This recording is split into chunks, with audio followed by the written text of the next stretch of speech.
que al llegar al extranjero, los que pudiéramos salir de esta zona, corriéramos una suerte similar.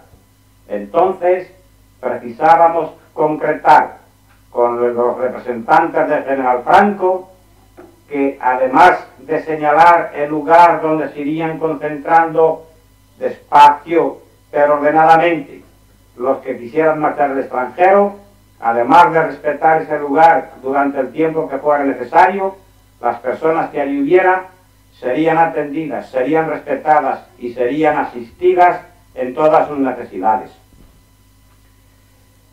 En consecuencia con todo esto, al día siguiente volvieron a Burgos los representantes del Consejo Nacional para continuar las negociaciones. Fueron recibidos como el día anterior, con mayores atenciones y mayores simpatías. La actitud del coronel Hungría y de sus dos ayudantes, que eran los negociadores con nuestros representantes, se mantenía dentro de la máxima cordialidad. ¿Y cuál no sería la actitud y la sorpresa de los dos representantes del coronel Casado cuando hubo una llamada por teléfono al coronel Hungría ordenándole que suspendiera toda negociación, que no había enemigo? Este hombre también fue sorprendido por aquella orden. No pensaba que aquello fuera posible. Los representantes del coronel Casado le vieron cómo palidecía, cómo cambiaba de color. Se supusieron que algo grave y no beneficioso para ellos estaba ocurriendo en aquel momento. Cuando el coronel Hungría colgó el teléfono, se quedó mirando a los representantes del Consejo Nacional de Defensa sin atreverse a despegar los labios. Entonces, Garijo fue el que le interpeló: mi coronel, ¿qué ocurre? ¿Hay algún contratiempo grave? ¿Es que estas negociaciones van a sufrir algún contratiempo? Y el coronel Hungría, meneando la cabeza, le dijo: sí, Garijo, acabo de recibir órdenes del cuartel general del generalísimo ordenándome que suspenda toda negociación. Que dé por terminadas estas entrevistas y que se marchen ustedes. Que no hay compromiso de ninguna clase, porque no hay enemigo. Porque todos los frentes de las fuerzas republicanas están desplomados. Porque en estas condiciones el ejército de Franco no puede establecer pactos con nadie. Que se marchen ustedes y que se fíen a la generosidad del caudillo. No hay otra solución. La desmoralización fue completa. Estos hombres intentaron llevar adelante aquellas negociaciones, insistieron sobre el coronel Hungría si aquello no podría arreglarse, si no se podrían reanudar aquellas conversaciones. Ante la actitud negativa del coronel Hungría, de todas las maneras le dejaron una clave al dicho coronel Hungría, con el encargo de que si por algún procedimiento se podía conseguir reanudar aquellas conversaciones, hiciera uso de aquella clave para ponerse al habla con ellos. De esta manera salieron de Burgos, se presentaron en Madrid e informaron al coronel Casado y al Consejo Nacional de Defensa. La situación era grave. ¿Qué se podía hacer en aquellas circunstancias?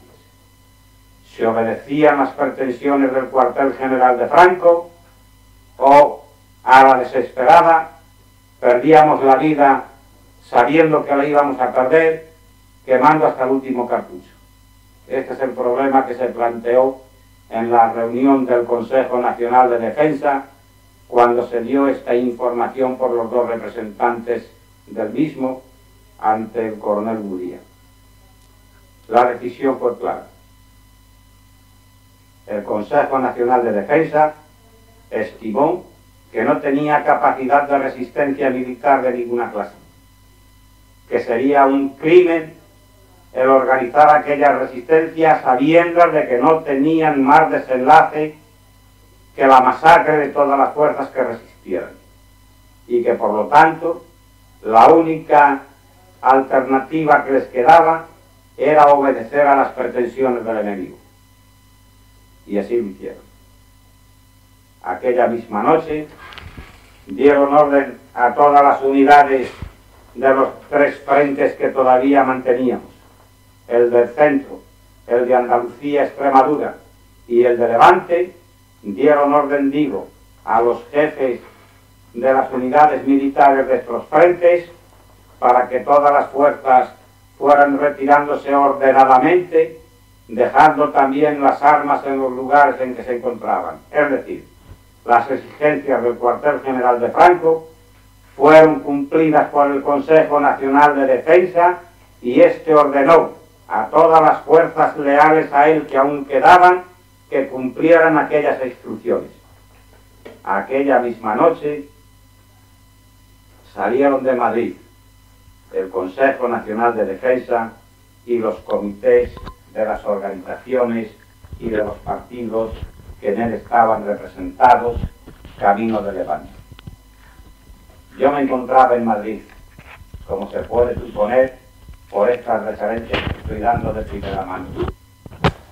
Se había constituido un comité que llamábamos Comité Ejecutivo del Movimiento Libertario, representado por las 3 organizaciones del mismo, del cual era secretario el exministro Juan López, y este comité se había trasladado a Madrid para que, en representación del movimiento libertario, llevara la política que fueran a realizar los representantes nuestros en el Consejo Nacional de Defensa. A la mañana siguiente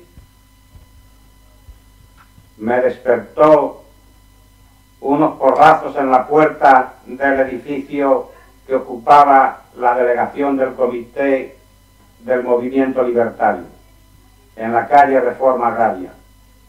Se trataba de Pastor Sevilla y otros 2 compañeros más de la FAI que venían a buscar a otro miembro de ellos que pertenecía al comité que nosotros formábamos para marcharse de Madrid.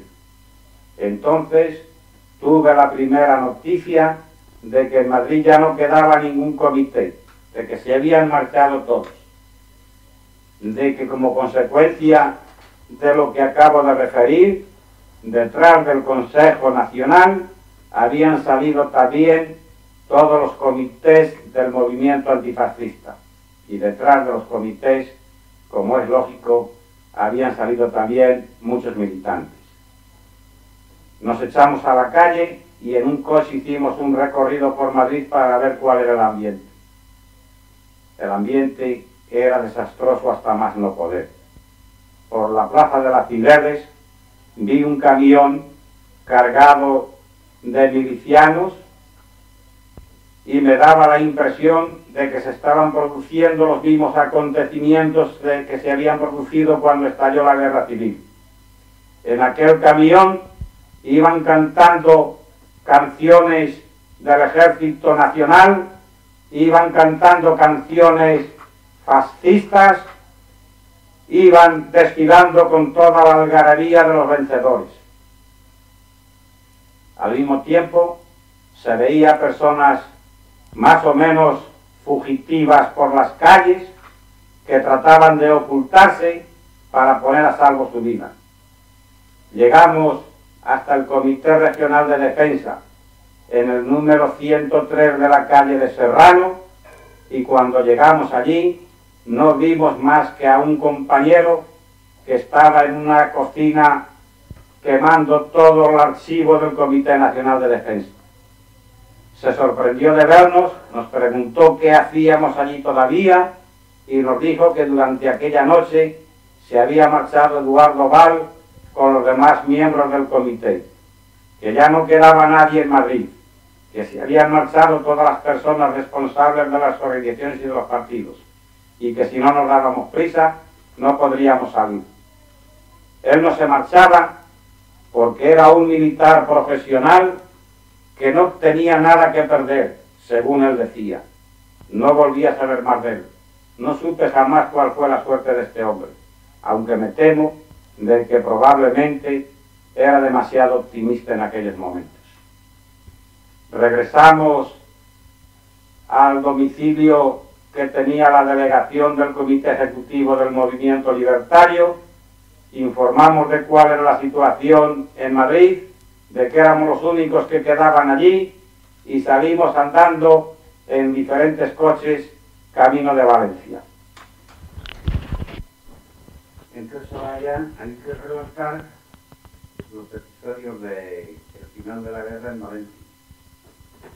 ¿Cuánto tiempo más? ¿Sí? ¿Cuánto tiempo más es eso? Ya luego, no sé.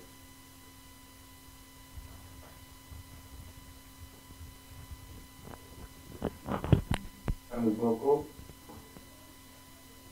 la gente que vimos por la carretera hasta llegar a Valencia, la gente conocida.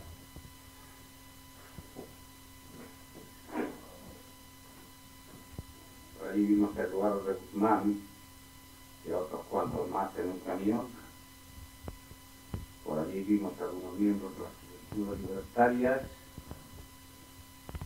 También iban algunos compañeros oficiales del ejército que habían cumplido las órdenes de la Junta de Defensa.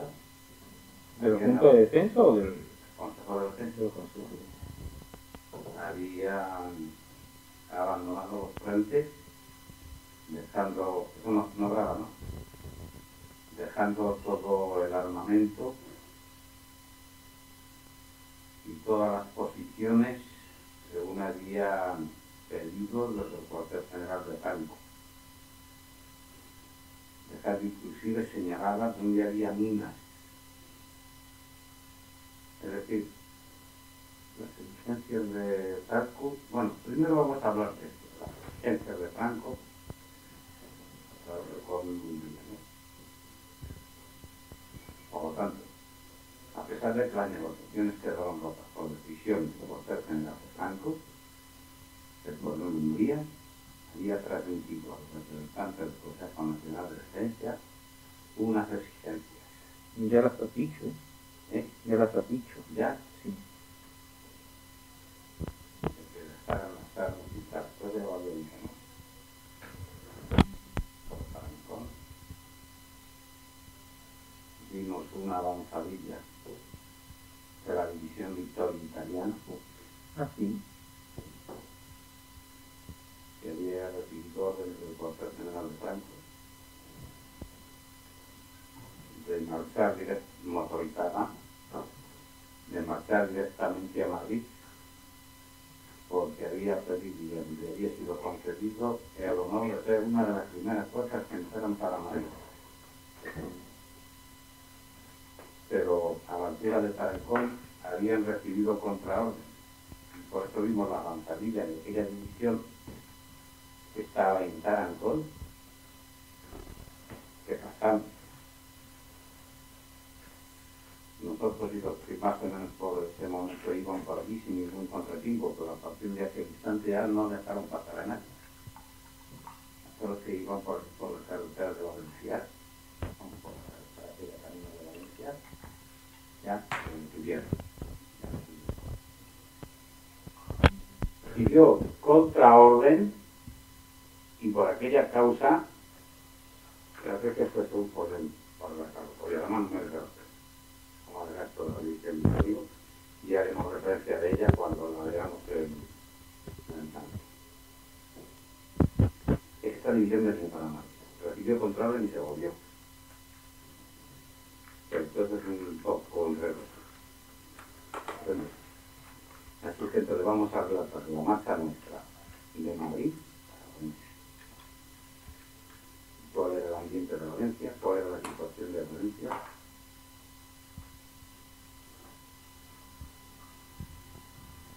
Esto era el día 28 de febrero. Y el 28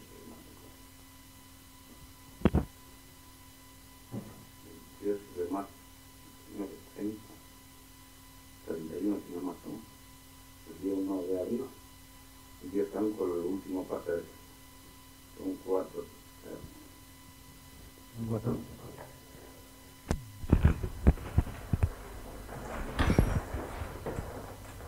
Esto era el día 28 de marzo, aproximadamente a las 10 o las 11 de la mañana.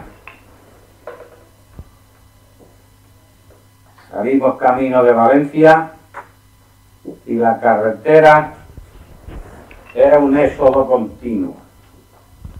Por ella veíamos milicianos y personas civiles en toda clase de vehículos, algunos de ellos que se habían quedado parados en el camino por falta de gasolina,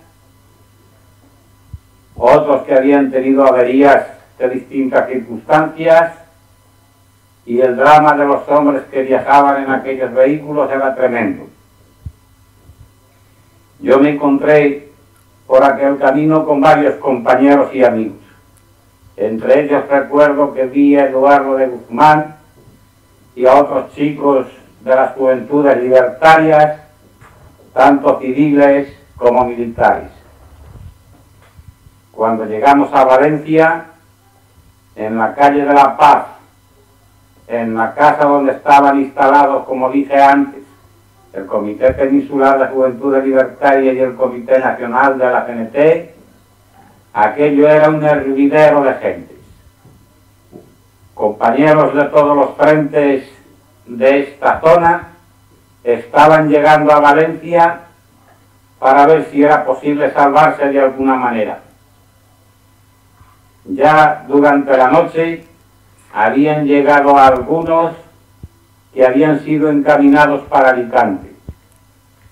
En el puerto de Valencia también habían embarcado los que tuvieron la suerte de llegar aquella noche.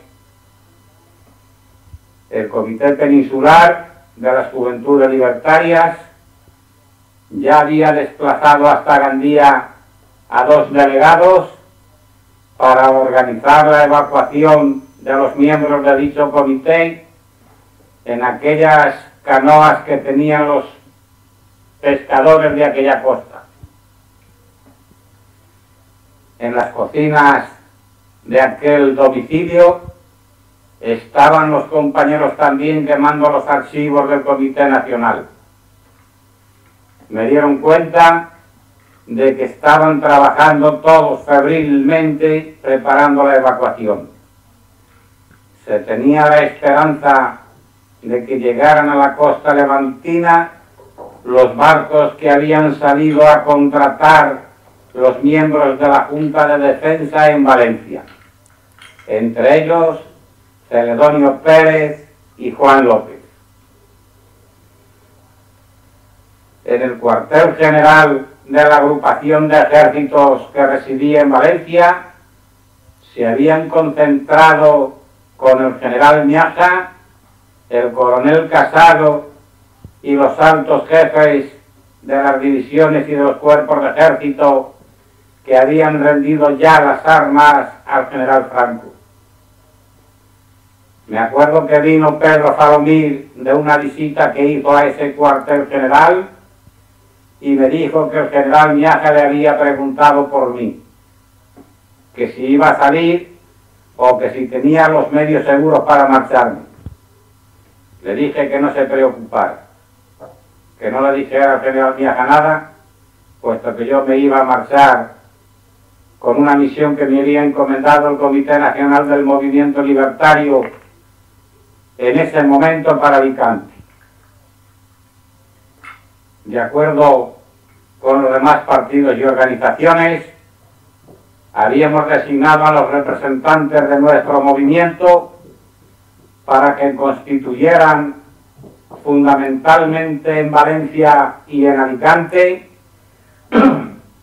unas comisiones de evacuación que se ocuparían en los respectivos puertos de organizar la salida de toda la gente comprometida según fueran llegando los barcos que esperábamos no tardarían en arribar a esos puertos, enviados por los compañeros que habíamos mandado para la contratación de ese flete a Francia.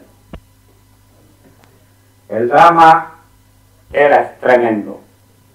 La flota republicana, que tenía su base en Cartagena, había salido de aquel puerto durante el golpe que intentaron dar los comunistas, fundamentalmente en aquella plaza donde se armó una verdadera confusión, ya que los fuertes habían sido sublevados por los fascistas, habían comenzado a disparar desde ellos sobre el puerto, la gente de tierra, al mando de las unidades de los comunistas que había designado el doctor Negrín en el decreto que había mencionado antes, se armó una confusión enorme y la flota zarpó de Cartagena, dejándonos desamparados de todos los medios que podíamos contar con alguna garantía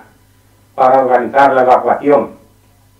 En Bizerta terminó aquel éxodo de la flota republicana y allí quedó, cuando acabó la guerra, siendo devuelta un poco tiempo después por el gobierno francés al general Franco. Por esta causa, nosotros no teníamos embarcaciones para salir de España, nada más que las que pudiéramos contratar si es que se conseguía en Francia.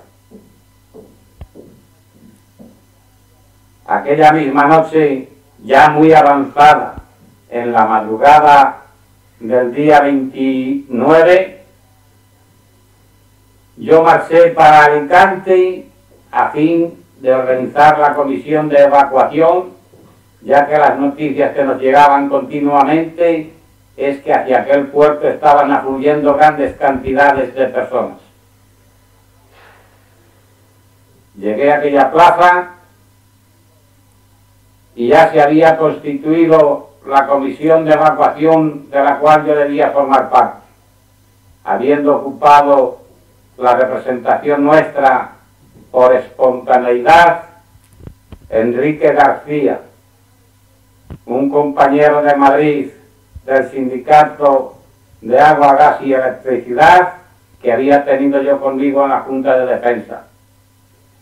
Yo padecía en aquellos momentos una tremenda afonía que me era casi imposible hablar. Cuando Enrique García me dio cuenta de que esa junta de evacuación se había constituido y que él formaba parte de ella en representación del movimiento libertario por designación de varios compañeros que se encontraban allí en Alicante, le dije que continuara en ese puesto, que a mí me había mandado el comité ejecutivo, pero que me parecía una persona adecuada a él y que siguiera con las funciones que estaban desarrollando, limitándome únicamente a estar informado de todas las actividades que realizaban. El puerto de Alicante daba una impresión tremenda.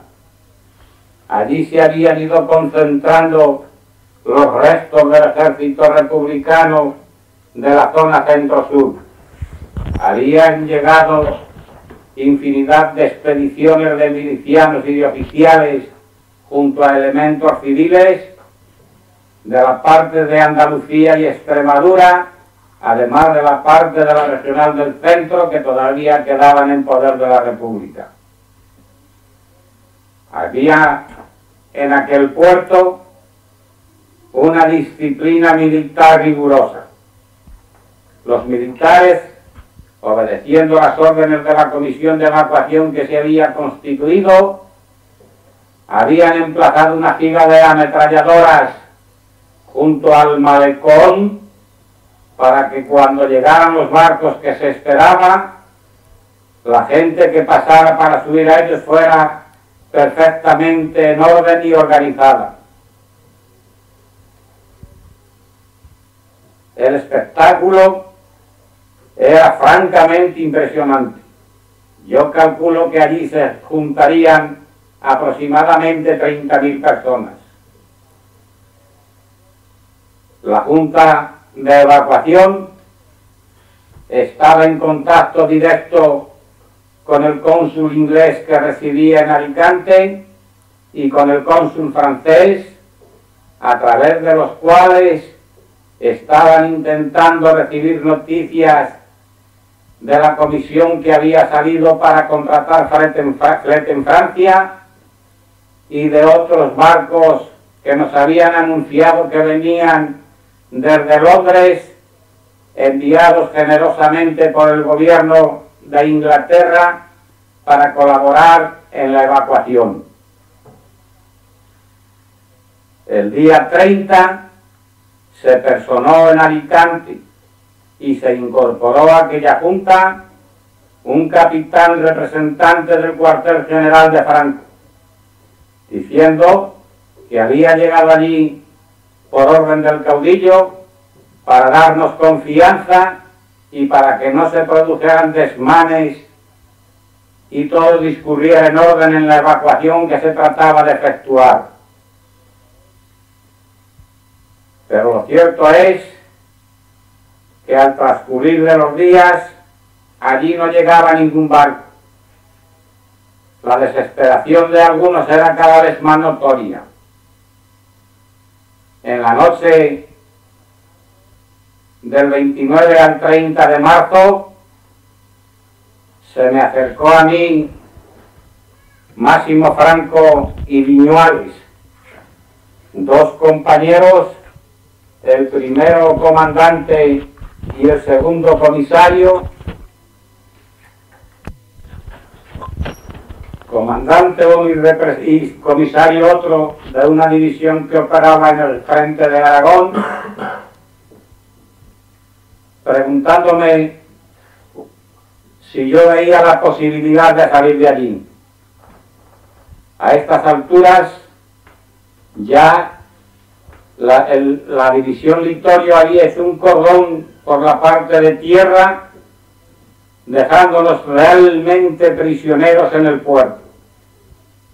Ya era imposible salir de allí si no se aceptaba voluntariamente la condición de detenido.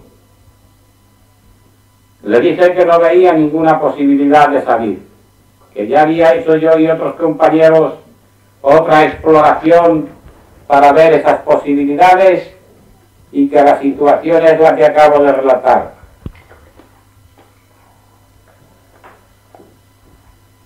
Máximo Franco me dijo que ellos también habían hecho por allí una exploración y habían llegado a la misma conclusión, pero que ellos ya tenían tomada su determinación. No quise preguntarles en qué consistía aquella determinación. Yo pensaba que iban a tratar de escaparse de allí por medio de alguna argucia o jugándoselo todo. Se marcharon de allí dándome la mano